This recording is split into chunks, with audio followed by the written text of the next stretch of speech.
Hello दर्शक बंधु नमस्कार। दर्शक बंधु तांत्रिक ज्ञान ओडिया 1 को आपको स्वागत। दर्शक बंधु समस्त जय जगन्नाथ। आशा करते आप समस्त भल थे। दर्शक बंधु आज आम ये वीडियो कथा कि तांत्रिक विद्या आपड़ किपर शिखे। दर्शक बंधु तांत्रिक विद्या एमती एक क्रिया जदि दूरे थिबा व्यक्ति की भी निशाना करहब। दर्शक बंधु आपण मैंने जदि नुआ साधक ताहले किपर तांत्रिक विद्या शिखे ये वीडियो आप पूरा देखिए। जदि आप पूरा न देखिए ताहले किसी आप बुझीपारे। प्रथमतः होची आमर गुणी गारेड़ी तंत्र मंत्र क्रिया किपर आप शिखे। दर्शक बंधु ये कौन सी जटिल विद्या ना, ये सब ट्रिक अटे।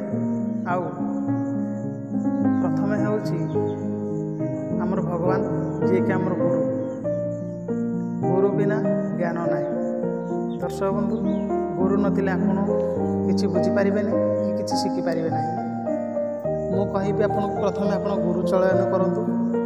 जदि आप तांत्रिक विद्या शिखापी चाहते, लोक मान सेवा करने चाहते, आप सठिक गुरु खोजते। नेक्स्ट टाइम मंत्र जंत्र तंत्र। दर्शक बंधु मंत्र कौन?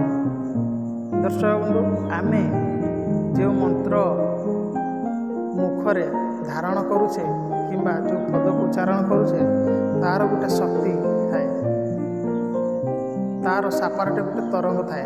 दर्शक बंधु मंत्र को यदि सठिक भाव में आप जप करेंगे, आपण जा पाक भी यही मंत्र कि जा ना यही मंत्र जप करुँच, आप सठिक ढांचार मंत्र जप करेंगे ताहले मंत्र जाई मंत्र जो तरंग ताड़े ही बाजी थाए, जो ध्वनि तरंग। दर्शक बंधु ये हूँ मंत्र जंत्र मंत्र तंत्र। दर्शक बंधु आपण तांत्रिक विद्या शिखापी हेले आपण को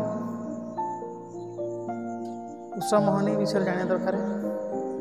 आपण मैंने जंगलर जड़ी बूटी की चिन्ह दरकार क्यों गछ क्यों औषध रूप में काम दूची, क्यों वृक्ष क्यों कम लगुच, वशीकरण क्यों वृक्ष लगुच, उच्चाटन क्यों वृक्ष लगुच, विदेशन क्यों लगुच, यही सब है मारण क्यों जड़ी लगुच। आपण मैंने सब जाना दरकार, ना आपण मानकर तांत्रिक विद्या वृथा। तृतीय हूँ दर्शक बंधु जंत्र। जंत्र कौन ना? दर्शक बंधु आप जंत्र बन शिखि दरकार। जंत्र को क्यों काठिरे क्यों गछर वृक्ष डाल जंत्र लिखा जाए जाना दरकार। जंत्र को कौ काड़ी लिखा जाए है मारण क्रियार काउ पक्षी आसो, एमती जेपरिक डालिंब काठी आउ गुरचुना यही सब निहाती आपण शिखा दरकार। आपण मैंने सठिक जंत्र पूजा विधि जंत्र प्राण प्रतिष्ठा ये सब शिखा दरकार। ये तो सरीगला मंत्र जंत्र तंत्र। मंत्र जंत्र, जंत्र हूँ गाड़ी, मंत्र हूँ ड्राइवर, तंत्र जहाँकि आपंकर मेडिसिन। बुझिले ना? तो दर्शक बंधु यही विद्या हासिल करने आपन को सठिक गुरु दरकार। आपण को कौन सी देवी दश महाविद्या मध्य आपण प्रथमे आपणकर कुलदेवी किए प्रथम आपन को देखा पड़ो। यही वीडियो में पूरा डिटेल भाव में कहूँ। बंधुगण आपण मैंने मो चैनल को सब्सक्राइब करूँ, लाइक करूँ, बेल आई नोटिफिकेशन ऑन करूँ, निज सांगसाथी मान शेयर करूँ। जदि कौन व्यक्तिर असुविधा हो निश्चय आम समाधान करवा। दर्शक बंधु यही हूँ आपण मैंने दश महाविद्या भितर कालीतारा, छिन्नमस्ता किंबा षोडशी भुवनेश्वरी, बगलामुखी च मातंगी। बुझे ना ना?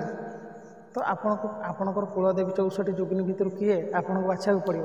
आपणकर कुलदेवी किए आपण कुलदेवी बाछि सारा देखु मो वीडियो सामने देखा जेपरी कुठी तैयारी आप प्रथम सेमती गोटे कुठी तैयारी करा पड़ो है।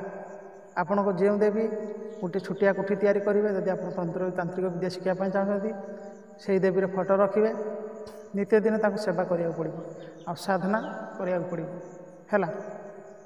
ତୃତୀୟ ଜିନିଷ ଦର୍ଶକ ବନ୍ଧୁ, କେଉଁ ଦେବୀର କେଉଁ ପୂଜା ଆପଣ ଜାଣିବା ଦରକାର, ନହେଲେ ଆପଣଙ୍କ ଉପରେ ବିପଦ ପଡ଼ିବ। କାଳୀର କେଉଁ ପୂଜା, କାଳୀ କେଉଁ ହାତରେ ପାଇବ, କେଉଁ ଆଙ୍ଗୁଠିରେ ସେ ପାଇବ, ଏସବୁ ଜାଣିବା ଦରକାର। ତ ଆପଣଙ୍କର କୁଳଦେବୀର କେମିତି ପୂଜା ଆପଣଙ୍କୁ ଶିଖିବାକୁ ପଡ଼ିବ। ମେନ୍ ହେଉଛି ଆପଣଙ୍କୁ ଗୋଟେ କୋଠି ତିଆରି କରିବାକୁ ପଡ଼ିବ ହେଲା। ତ ଆପଣଙ୍କୁ ଧର କାହାର ଗୋଟେ କାମ ପଡ଼ିଲା, ବନ୍ଧୁ ମଶାଣୀରେ କିପରି ପୂଜା କରିବେ, ଅଖାଡ଼ ମାରଣ କ୍ରିୟା ତାରଣ କ୍ରିୟା ଯେତେ ସବୁ ମଶାଣୀରେ କେଉଁ ଦିଗକୁ ମୁଖ କରି ବସିବେ, କିପରି ବାଣ ପେଷଣ କରିବେ, କିପରି ବାଣକୁ ନଉଟେଇବେ ହେଲା। ଦେବୀ ପୀଠରେ ବି ସେମିତି। ତ ଜଙ୍ଗଲରେ କିପରି ପୂଜା କରିବେ, ଏଇସବୁ ନିହାତି ଦରକାର। ଯଦି ଏତିକି ଶିଖିନଥିବେ ତାହେଲେ ଆପଣଙ୍କ ତାନ୍ତ୍ରିକ ବିଦ୍ୟା ଯେତେ ଶିଖିଲେ ବି ସେସବୁ ବୃଥା।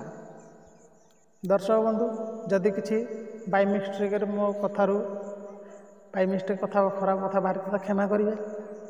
ବନ୍ଧୁଗଣ, ଏହିସବୁ ଆପଣ ଆଗରେ କାହାକୁ ପୂଜା ଦେବେ, ପଛରେ କାହାକୁ ପୂଜା ଦେବେ, ମଝିରେ କାହାକୁ ପୂଜା ଦେବେ, ଏହିସବୁ ନିହାତି ଦରକାର।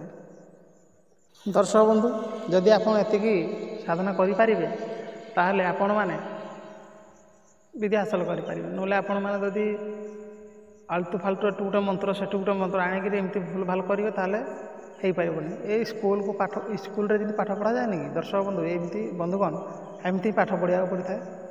ଆଉ ଆପଣମାନେ ସଠିକ୍ ଭଗବାନଙ୍କୁ ବାଛନ୍ତୁ, ତେବେ ଯାଇ ଶିଖିପାରିବେ, ଏମିତି ଶିଖିପାରିବେ ନାହିଁ। ଆଉ ଯଦି ଭିଡ଼ିଓଟି ଭଲ ଲାଗିଥାଏ ନିଶ୍ଚୟ ଲାଇକ୍ କରିବେ, ସବସ୍କ୍ରାଇବ୍ କରିବେ। ଭିଡ଼ିଓ ତ ଅଧିକରୁ ଅଧିକ ଲମ୍ବା ହେଇଯିବ, ସେଥିପାଇଁ ମୁଁ ଆଉ କିଛି କହୁନି। ଆଜି ପାଇଁ ଭିଡ଼ିଓ ଏତିକି। ଆପଣ କୋସିସ୍ କରନ୍ତୁ, ଚେଷ୍ଟା କରନ୍ତୁ, ନିଶ୍ଚୟ ହେବ। ଜୟ ଜଗନ୍ନାଥ, ରହୁଛି।